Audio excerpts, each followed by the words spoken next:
আজ রবিবার, তাই বেরিয়ে পড়লাম মা ফুল্লরার দর্শনে।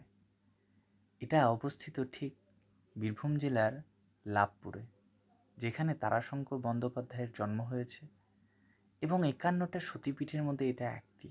এখানে অনেক দেখতে পাবো হলুদ এবং কমলা পলাশ ফুল এবং একটা মায়ের মূর্তি এবং ভোজনশালা, যেখানে সবাই ভোগ খায়, এবং অনেক মন্দির, অনেক মানুষজন এখানে ভিড় জমায় মায়ের দর্শনের জন্য।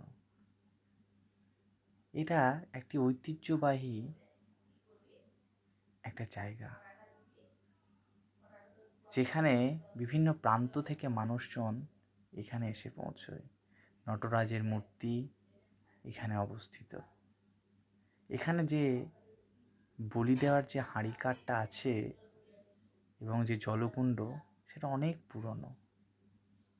এই জলকুণ্ডের, এই পুষ্করিণীর একটা ঐতিহ্য আছে। বলে নাকি এর জল মাথায় নিলে শান্তি হয় এবং মনও শান্তি হয়।